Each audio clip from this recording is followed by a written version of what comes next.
대한예수교장로회 합동총회 역사위원회가 한국전쟁 당시 순교자를 배출한 학동, 수만, 신원교회를 순교사적지로 지정했습니다. 한국전쟁 순교자 유가족을 직접 만나 순교 당시 상황과 순교자의 신앙에 관한 이야기도 들어봤습니다.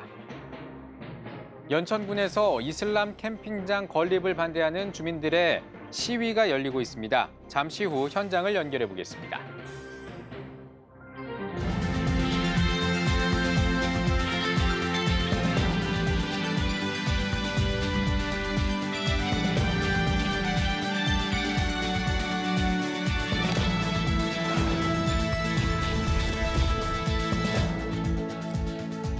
시청자 여러분 안녕하십니까? 4월 7일 CTS 뉴스입니다. 전라북도 완주군 동산면은 한국전쟁 당시 심각한 민간인 학살이 발생했던 곳입니다. 당시 동산면에서 희생된 50여 명 중 10여 명이 기독교인이었는데요. 대한예수교장로회 합동총회 역사위원회가 이 지역에서 당시 순교자를 배출한 학동, 수만, 신월교회를 순교사적지로 지정했습니다. 그 현장을 김재 기자가 다녀왔습니다. 전라북도 완주군 동산면. 한국전쟁 당시 좌익 세력에 의해 심각한 기독교 박해가 일어났던 곳입니다. 북한군 점령기엔 이 지역 교인 10여 명이 희생됐습니다. 김현중 장로의 아버지 김태환 집사도 학살의 피해자였습니다. 올해 86인 김 장로는 아버지가 끌려가던 밤을 아직도 생생히 기억합니다. 음력 8월 15일 날 분주서라는 데로 밤에 끌려가가지고 기독교인 지방 요지들 끌어다가 순교시키고 학살시키고 그랬거든요. 저희 아버님하고 박용선 집사님하고는 그때 학교가 저 스물 지역에 있었는데 그 뒤에 산에다가 학살시켰더라고요. 그래서 수습했어요. 면장으로 있으면서도 유일학기로 인도하시고 설교하시던 그 모습이 떠올라요. 동산면에 위치한 신월교회 입구엔 순교비가 놓여 있습니다. 순교비 뒷면엔 한국전쟁 당시 신앙을 지키다 순교한 성도들의 이름이 적혀 있습니다. 대한예수교장로회 합동총회 역사위원회는 이들의 순교 정신을 기리기 위해 당시 동산면에서 순교자를 배출한 학동교회, 수만교회, 신월교회를 각각 순교사적지 6, 7, 8호로 지정했습니다. 순교 72주년을 맞이하여 전라북도 모든 교회, 더 나아가 대한민국 모든 교회가 믿음의 성도들의 목숨 바쳐 지켰던 그 순교 신앙의 정신을 이어가길 바라면서 순교자들의 피는 믿음의 후배들을 키워내는 값진 걸음이 되고 있습니다. 순교사적지 중 학동교회에서만 10명 이상의 목회자가 나왔고 순교자의 후손은 아흔을 바라보는 나이에도 교회를 섬기며 다음 세대의 신앙을 전수합니다. 돌무더기 속에서 온몸이 피투성이가 된 남편을 앞에 놓고 그 어머니께서는 죄는 미워시되 사람은 미워하지 말라. 그 사람들도 다 예수 믿기 위해서 기도해달라고 기도하라고 그런 말씀도 했으니 신앙이 우리 어머니가 좋았다. 저는 그렇게 생각해요. 하나님 앞에 서운하게 내가 학동교회를 위해서 죽도록 충성하겠다고 이렇게 했는데 내 일생의 가장 큰 보람이고 부모가 순교를 함으로써 그 피가 호소되어서 우리 자녀들이 이렇게 신앙생활 잘하고 산다는 걸 느낄 때에 나이 먹어서도 참 보람을 느끼고 있습니다. 순교 신앙은 성도인 우리가 무엇을 지켜야 할지 물으며 예수 그리스도를 향한 사랑과 온전한 믿음을 회복할 것을 말없이 보여주고 있습니다. CTS 뉴스 김지혜입니다.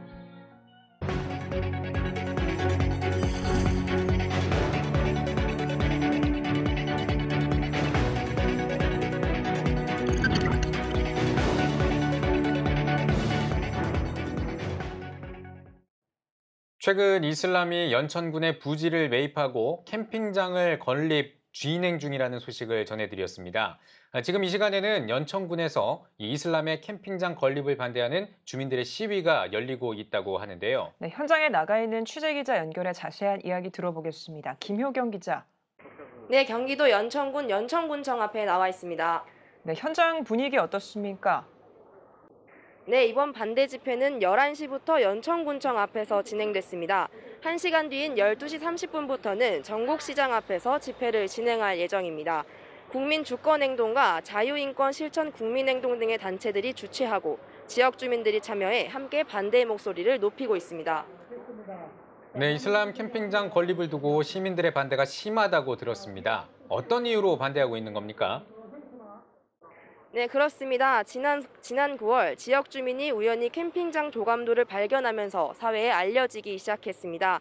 이후 주민들은 건립 반대 목소리를 높이고 있는 상황입니다. 캠핑장 건립 예정 부지가 10만 평에 달하는 것으로 추정됩니다. 주민들은 캠핑장이 건립되면 이슬람 인구가 몰려들 것으로 우려하고 있는데요. 인구 절벽 현상이 극심한 연천군이 이슬람화 될 수 있다는 이유에서입니다. 네, 지자체인 연천군이 이슬람이 캠핑장을 세우는 걸 허락한 겁니까? 네, 캠핑장 건립을 위해서는 신청인이 지자체에 공사 허가와 또 캠핑장 운영 등록을 요청해야 합니다. 신청인인 이슬람 측은 이중 공사 허가만 요청했고 캠핑장 운영 등록은 요청하지 않았습니다. 따라서 캠핑장 건립은 아직 허가가 나지 않았다고 보시면 될 것 같습니다. 연천군은 공사 허가에 대해 관련 법상 주민 허가를 요구하는 항목이 없었기 때문에 주민들과 사전 협의를 진행하지 않았다는 입장입니다. 네, 그렇군요. 그렇다면 지역 주민들은 현재 어떤 입장을 보이고 있습니까? 네, 현장에 계신 분과 인터뷰 나눠보겠습니다. 안녕하십니까? 네, 안녕하세요. 네, 이슬람 캠핑장 건립 어떻게 바라보십니까? 연천군에 이슬람 세력이 들어오는 것에 대해서 극히 우려하고 반대하고 있습니다. 왜냐하면 연천 땅은 다른 지역하고 다른 특성이 있습니다. 바로 남과 북이 분단되어 있는 안보상 굉장히 중요한 지역입니다. 이곳에 이슬람 세력이 들어온다라고 하는 것은 안보상 큰 위험이 되기 때문입니다. 연천 군민들은 1년 365일 많은 군사훈련이 있음에도 불구하고 총소리, 대포소리, 또 탱크와 여러 가지 힘들고 어려운 것들도 잘 감내하며 지내왔던 것이 바로 안보상 중요한 땅이기 때문에 우리가 그렇게 지내왔습니다. 하지만 이곳에 이슬람 세력이 큰 규모로 들어온다는 것은 극히 우려스럽고 안보상 큰 공백이 될 수 있기 때문입니다. 그리고 또 이 연천군은 초고령화 사회이기 때문에 인구가 많이 부족합니다. 이곳에 이슬람의 많은 사람들이 집단으로 거주하면서 몰려다니게 된다면 지역사회에 큰 위화감을 조성하게 되고 또 이슬람이 들어오는 곳마다 테러와 폭력과 여성 인권이 있기 때문에 우리는 극히 반대하고 있습니다. 네, 말씀 감사합니다. 네, 감사합니다. 네, 지금까지 반대 시위가 열리고 있는 연천군청 앞에서 전해드렸습니다. 네, 김효경 기자 수고하셨습니다. 다음 소식 전해드리겠습니다. 대한민국 국가조찬기도회가 동해안 산불로 피해를 본 울진군에 성금 1억 원을 전달했습니다. 울진군 전찬걸 군수는 국가조찬기도회 후원의 손길이 큰 도움이 될 것이라고 감사를 표했습니다. 국조찬 이봉관 회장은 국가조찬기도회는 우리 사회에 따뜻한 사랑의 물결이 번져나가도록 후원 활동과 봉사운동, 장학사업에 이바지하겠다고 전했습니다. 후원금은 피해 지역 복구와 이재민 지원 등에 사용할 예정입니다. 한국기독실업인회 CBMC가 제19대 김영구 중앙회장 취임 감사 예배를 드렸습니다. 예배는 강명진 사무총장의 사회, 예장합동 부총회장 권순욱 목사의 설교, 두상달 명예회장의 격려사, 장위제일교회 신일권 목사의 축도 등의 순서로 드려졌습니다. 김영구 중앙회장은 하나님께서 CBMC의 일터를 변화시키는 사명을 주셨다며 우리 주위의 모든 사람을 전도하고 양육해 하나님의 나라를 확장하는 데 주력하자고 취임 인사를 전했습니다. 한편 한국 CBMC는 오는 8월 15일부터 17일까지 부산 백스코에서 48차 CBMC 한국대회를 개회할 예정입니다. 오늘의 주요 단신입니다. 순복음 삼마교회가 고 이일성 목사 천국 환송 예배를 드렸습니다. 예배에서 한일 순복음교회 신덕수 목사는 고 이일성 목사는 교단을 넘어 한국교회의 시대적 사명을 다했던 목회자였다고 회상했습니다. 고 이일성 목사는 동교회 평신도 교육연구소 소장을 역임했으며 모세오경 훈련법을 통해 한국교회 부흥에 이바지한 인물로 알려져 있습니다. 서울신학대학교 학생과 교직원들이 주한 우크라이나 대사관에 후원금 1,000만 원을 전달했습니다. 이고르 데니슈크 우크라이나 대리대사는 학생들의 마음을 우크라이나에 잘 전달하겠다고 말했습니다. 서울신대 박민규 학생회장은 빨리 전쟁이 끝나 우크라이나가 회복되길 바란다고 말했습니다. 영락교회가 손원일 선교재단에 손원일 선교센터 건축을 위한 후원금 2억 원을 전달했습니다. 후원금 전달식에는 대한예수교장로회 통합총회 류영모 총회장과 영락교회 김운성 목사 등이 참여했습니다. 200함정 부대교회의 운영과 500명 소그룹 리더 양성을 위한 공간으로 운영될 예정입니다. 2022년 1학기 백석예술시민아카데미가 4월 말에 개강합니다. 백석예술대 평생교육원이 마련한 아카데미에는 원데이 쿠킹 클래스와 음악 레슨 등 지역 주민들을 위한 다양한 프로그램이 마련됐습니다. 아카데미에는 성인 누구나 참여할 수 있으며 수료자에게는 백석예대 총장명의 수료증이 주어집니다. 지금까지 오늘의 주요 단신이었습니다. 여러분은 지금 CTS 뉴스를 시청하고 계십니다. 전국에 있는 CTS 뉴스 스튜디오를 연결하는 시간입니다. 전국의 생생한 소식, 오늘은 CTS 포항 스튜디오를 연결합니다. 포항 스튜디오입니다. 경북 청도군 한 마을에 벽화 그리기가 한창입니다. 그리다만 벽화 위에 새롭게 작업을 진행 중인데요. 특별한 이유가 있습니다. 홍정희 기자가 전해드립니다. 경상북도 청도군 풍광면 현리마을 한 담벼락에 그리다만 벽화의 흔적이 보입니다. 이곳은 한국교회가 이단으로 규정한 신천지 이만희의 생가와 묘지, 그리고 관련 시설이 있는 마을로 벽화 그림에 대한 문제가 제기되어 왔습니다. 벽화 작업을 하던 걸 청도 기독교 총연합회에서 청도군청에 이야기를 해서 작업을 못하도록 막았던 흔적들입니다. 왜 막았는가 하면 이 사람들이 벽화를 그린 것들을 보면 우리가 보기에는 단순히 새마을운동 그림이고 그리고 농촌에 주소하는 풍경이고 그런데 실제로는 마을 정화를 명목으로 자신들의 상징을 벽화에 남기려는 시도는 최근 한 주민의 제보로 미완성에 그치게 됐습니다. 그리다만 벽화로 인해 좋지 못한 미관 개선을 돕기 위해 예장통합 대구동로회 이단 사이비대책위원회가 나섰습니다. 담장도색 및 벽화 그리기 사업을 계획해 대구동로회 산하 교회 봉사자들과 통각제일교회, 청도제일교회의 목회자 및 교인 40여 명이 이곳을 찾은 겁니다. 대구동로회 이단 사이비대책위원회 위원장 김재용 목사는 이번 담장도색 및 벽화 그리기 사업을 통해 현리마을이 안전하게 지켜지기 바란다는 마음을 전했습니다. 기독교 단체에 또 이렇게 건의도 하고 협력을 요청해서 어떻게 하든지 우리가 제지해야 되겠다. 그렇게 생각이 되어서 지금 현재 벽화 작업하고 담장 이렇게 페인트 칠을 지금 하고 있습니다. 주최 측은 지난달 22일을 시작으로 이달 말까지 1차 벽화 작업을 마무리할 예정이며 예산에 따라 담장 도색 및 벽화 그리기 사업을 이어나갈 계획입니다. CTS 뉴스 홍정입니다. 오늘은 경북 포항 지역 연합사역에 대해 이야기 나눠보겠습니다. 초교파 연합기관인 포항시 기독교교회연합회 회장 유원식 목사님 나와 계십니다. 목사님 안녕하세요. 네, 안녕하세요. 반갑습니다. 네, 목사님 먼저 포항시 기독교교회연합회가 어떤 곳인지 소개 부탁드리겠습니다. 네, 우리 포항시의 기독교교회연합회는 포항 지역에 있는 복음적인 교단의 교회들로 조직된 연합회입니다. 그리고 본 연합회가 세워진 목적은 이 포항 지역의 우리 복음화를 위해서 또 하나님께서 세워주신 모든 교회들이 건강하게 또 성장하고 하나님의 뜻을 잘 이룰 수 있도록 기도하며 돕는 것이 목적이고 현재는 제65회기를 맞이해서 회장인 저를 비롯해서 여러 임원들과 많은 분들이 기도하면서 포항시의 복음화를 위해서 열심히 최선 다하고 있습니다. 네, 포항을 대표하는 연합회라고 할 수 있겠는데요. 네네. 연합회가 지자체인 포항시와도 원활한 소통을 이어가고 있다고 들었습니다. 네네. 특히 코로나19 방역에도 서로 협력하셔서 좋은 결과를 이뤘다고 알고 있는데요. 어떻게 동역하고 계신가요?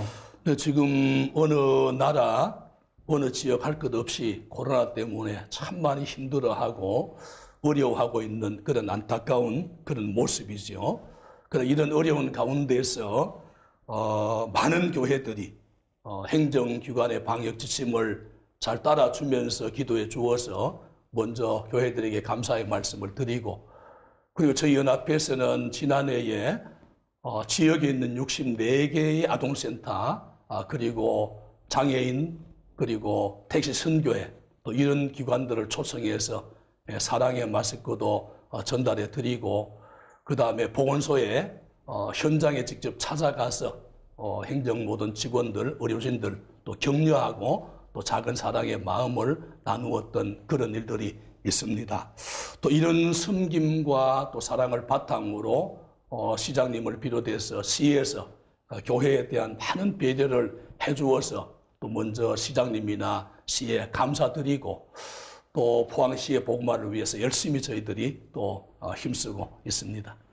네, 목사님, 그리고 곧 부활절이잖아요. 네네. 오는 17일 오후 3시 부활절 연합예배를 준비 중이라고 들었습니다. 예배에 대해서 소개 부탁드리겠습니다. 네, 우리 부활절 연합 예배는 저희 연합회의 가장 큰 사역이 지금 코로나의 어려운 상황이지만은 지역 모든 교회와 성도들이 부활의 가슴 벅찬 그런 마음을 가지고 함께 모여서 예배하고 찬양했으면 참 좋겠습니다. 이번에 부활절 예배는 4월 17일 날 주일 오후 3시에 포항 동부교회에서 열리게 되었고, 그 다음에 강사로는 서울에 있는 경천교회 원로 목사님이신 김순근 목사님, 예장통합의 정경 총회장님이 오셔서 말씀을 전하게 되겠고요. 그리고 이번에 부활절에 드린 헌금 전액은 지난번 울진 삼척 동해안 지역의 산불로 인해서 피해를 입은 여러 이웃들을 위해서 우리가 섬기려고 하고 있습니다. 그리고 또 이 부활절 예배는 현장 예배에 참여하지 못한 분들을 위해서 CTS, 그 다음에 CBS, 극동방송에서 유튜브로 중계가 됩니다. 현장 예배 오실 분들 오셔서 예배하고, 또 영상으로 예배하실 분들은 정말 부활의 주님을 소망하면서 하나님 앞에 함께 예배했으면 정말 감사하겠습니다. 네, 목사님, 마음을 모아 함께 드리는 예배 은혜로 잘 준비되길 기도하겠습니다. 네네. 오늘 말씀 감사합니다. 네, 감사합니다. 다음은 대구 경북 지역 단신 뉴스입니다. 대한예수교 장로회 합동 영남지역 장로회가 제15회 정기총회를 개최했습니다. 15회기 신임회장 김경환 장로는 지난 14년 동안 영남지역의 복음화를 위해 힘써온 선배의 뜻을 받아 섬기고 먼저 기도하는 연합회가 되겠다고 취임 각오를 전했습니다. 이어 성주 인천교회와 필리핀 팔라완 선교센터 지원금 전달식 등의 순서가 진행됐습니다. 경주제일교회 설립 120주년 기념 초청음악회가 경주제일교회 본당에서 열렸습니다. 음악회에 초청된 바리톤 최현수 교수는 하나님의 은혜, 축복하노라 등의 찬양곡을 함께 나눴습니다. 경주제일교회는 7월 3일과 11월 6일에도 초청음악회를 계획하고 있으며 120주년사 출판 기념 예배와 문예대전 등 기념 행사도 개최할 예정입니다. 각 지역별 단신 전해드렸습니다. CTS 포항 스튜디오였습니다.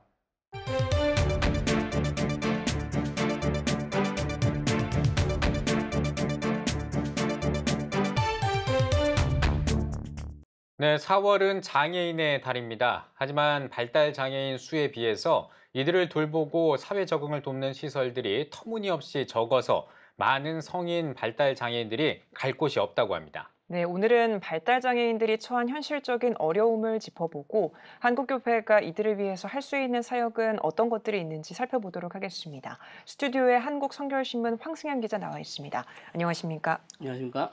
네, 우리나라 발달 장애인들이 처해 있는 현실이 어떤가요? 네, 지적 장애와 자폐 장애 등 이제 발달 장애인은 현재 약 25만 명에 이르는데요. 네. 해마다 약 4% 가까이 늘고 있습니다. 이 중에 80%는 남의 도움 없이는 생활하기 어려운데요. 가족이 일하러 나가는 낮 시간이 특히 문제입니다.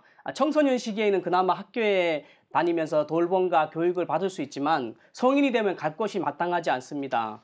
장애인 평생학습센터나 주간보호센터 같이 장애인을 돌보는 시설로 가면 좋은데 이런 시설이 턱없이 부족하니까 대부분 그냥 집에서만 시간을 보냅니다. 경기도만 보더라도 발달 장애인은 중증 발달 장애인 이 11만 명이며 네. 이 중에서 5만 6천 명이 중증 발달 장애인인데요. 네네. 그 장애인을 위한 주간보호센터는 148개에 불과하고 수용 인원은 3,310명에 그치고 있습니다. 네네. 더욱이 이제 일부 센터는 정원의 2배에 달하는 장애인들이 입소 대기자로 등록돼 있는데요. 상황이 이렇다 보니까 이들은 가족들에게 24시간 돌봄을 당하는 어떤 무거운 짐이 될 수밖에 없는 그런 실정입니다. 네, 평소에도 뭐 시설이 부족해서 발달 장애인들이 갈 데가 없다 뭐 이런 얘기도 많은데 사실 최근 2년간이 코로나 시국 아니었겠습니까? 더 힘들었을 것 같은데요. 그렇습니다. 코로나19가 확산되면서 대면 방식 위주인 돌봄이나 교육 서비스가 중단되면서 그나마 다니던 복지관이나 주간보호센터가 문을 닫으면서 그야말로 집안에서 갇혀 살아야만 했죠.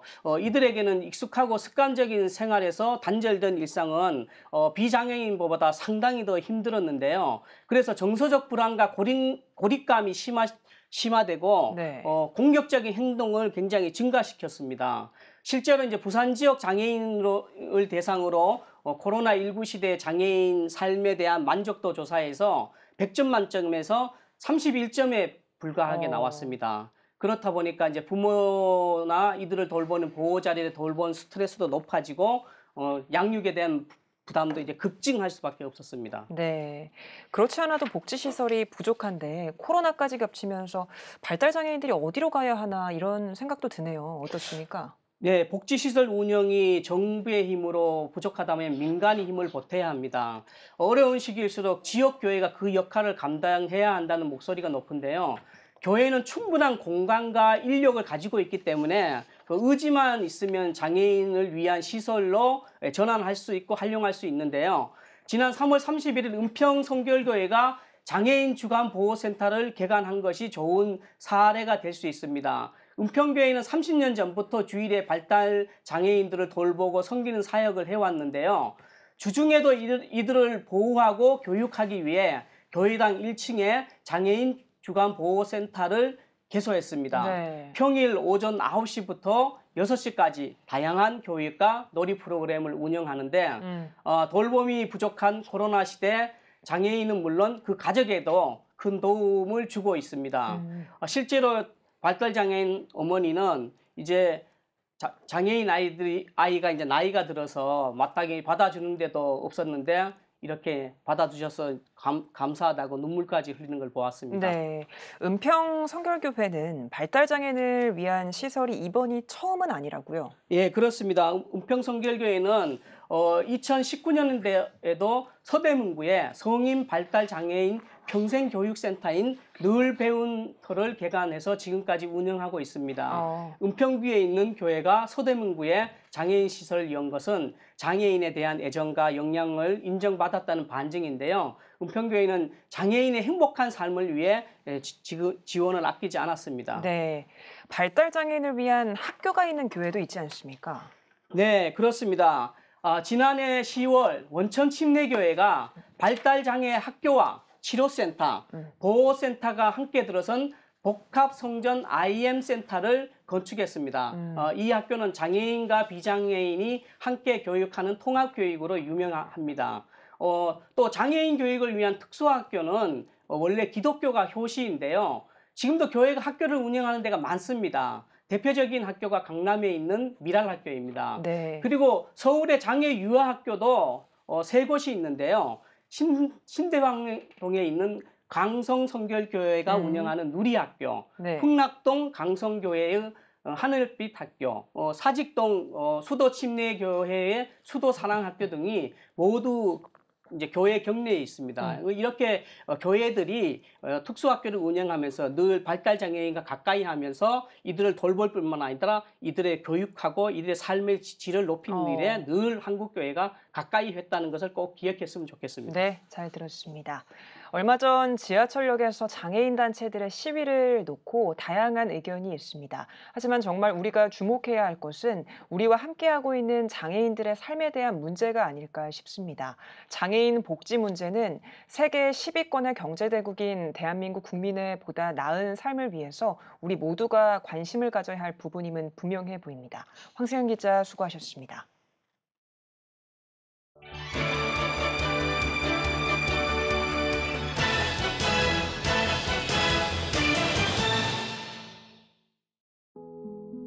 교회와 성도의 역할에 대한 마지막 통찰. 교회는 지금 무엇을 할 수 있는가? 고 이어령 전 문화부 장관의 먹다, 듣다, 걷다입니다. 이 책은 사회에서의 기독교 역할과 선교의 새로운 패러다임은 없는가란 문제의식에서 시작됐습니다. 저자는 이 질문에 현재를 점검하고 미래의 방향을 되짚어보기 위해 세 가지를 주목합니다. 이 사회에 무엇을 먹이고 무엇을 소통해야 하는가, 그리고 무엇을 함께해야 하는지 분명한 답을 제시하며 가장 본질적이면서도 반드시 자문해야 할 대명제를 명화와 인문학적 통찰을 곁들여 하나씩 풀어놓습니다. 알파벳 키워드로 배우는 성경 속 이야기, 김재욱의 1318 신앙질문 A to Z입니다. 교회에 다니지만 몰랐던 성경 지식들, 알지만 설명하기 애매했던 신앙 이야기들을 알파벳 키워드를 따라 궁금증을 풀어나갑니다. 가장 중요한 복음과 교리 문제, 신앙생활에 필요한 지침들과 역사적으로 알아야 할 주제들, 그리고 타 종교와 이단에 관한 지식들까지 정리했습니다. 하나님을 아는 지식을 통해 1318 청소년들을 바른 신앙의 길로 인도합니다. 혼란한 시대, 올바른 믿음으로 인도하는 안내서, 이정훈 교수의 성경적 세계관입니다. 출간하자마자 종교 분야 베스트셀러 1위에 오른 이 책은 지난 5년여간 수백 회에 이르는 울산대학교 이정훈 교수의 강의를 담았습니다. 이 한 권의 책 속에 성경의 핵심 교리와 경제, 역사, 법, 정치, 문화, 철학 등 삶의 모든 영역에서 성경적인 기준을 제시합니다. 정치, 경제, 사회, 문화를 어떻게 봐야 되냐, 성경적 관점에서 그런 거에 대한 깊이 있는 논의가 없는 거죠. 교회와 국가와의 관계에 대한 신학적 논의조차도 한국에서는 깊이 있게 성찰되는 걸 찾기가 어려워요. 크리스찬들의 활약과 빛과 소금 되는 기업, 이런 것들 속에서 수많은 정치사회 분야의 논쟁들, 경제 분야도 마찬가지고요. 그 안에서의 고민들이 깊이 있는 신학적 논의를 통해서 제공돼야 됩니다. 그런 것들을 확립하는 게 지금 우리 한국교회의 과제다, 저는 그렇게 생각합니다. 지금까지 이번 한 주간의 책이었습니다.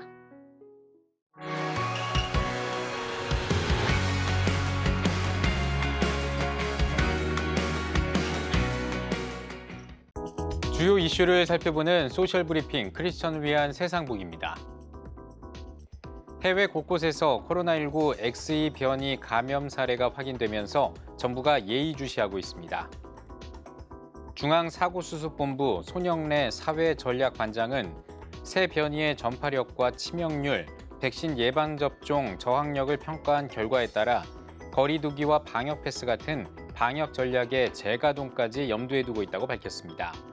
이어 스텔스 오미크론 변이가 오미크론 변이보다 전파력은 빠르지만 방역 전략이 달라질 정도의 차별점이 없었던 것처럼 새 변이도 그럴 가능성이 클 것으로 보고 있다고 설명했습니다.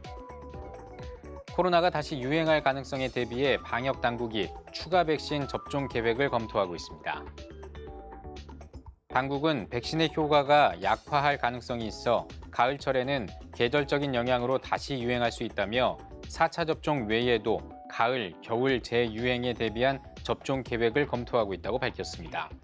이어 새로운 변이가 등장하면 백신 효과가 떨어질 수 있다는 우려와 관련해 모니터링을 통해 대비하겠다고 전했습니다. 우리나라 조선업계가 지난 1분기 수주 실적 세계 1위에 올랐습니다. 조선 해운 분석기관인 클락슨 리서치에 따르면 우리나라가 올해 1분기 세계 선박 발주량 920만 표준선 환산 톤수 가운데 절반인 50%를 수주하며 중국을 따돌리고 1위를 차지한 것으로 나타났습니다. 우리나라 조선이 1분기 수주 집계에서 중국을 앞선 건 2015년 이후 7년 만이며 시장 점유율이 50%에 달하는 것도 클락슨 리서치가 집계를 시작한 1996년 이후 26년 만에 처음입니다. 정부가 국제선 운항 횟수를 늘리고 지방공항의 국제선 운항을 정상화하기로 했습니다. 중앙재난안전대책본부는 코로나19 확진자 규모가 3주째 감소 추세를 보이고 있다며 국제선 단계적 일상 회복 방안을 추진한다고 밝혔습니다. 이에 따라 다음 달부터 국제선 운항 횟수를 매달 주 100회씩 증편하고 7월부터는 300회씩 늘릴 계획입니다. 또 그동안 중단됐던 김포와 청주, 제주 등 지방공항의 국제선 운항도 재개할 예정입니다. 지금까지 소셜브리핑 크리스천을 위한 세상북이었습니다.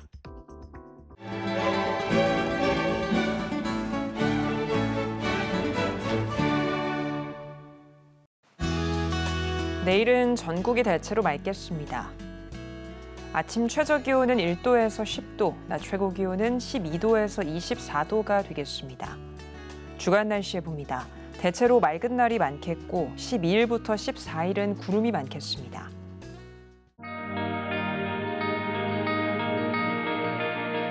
백만인 기도운동에 새롭게 참여하신 분들입니다.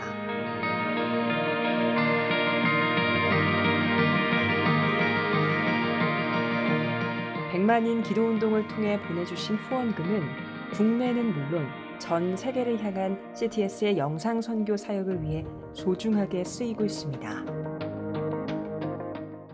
CTS 뉴스 오늘 순서 여기까지입니다. 시청해주신 여러분 고맙습니다.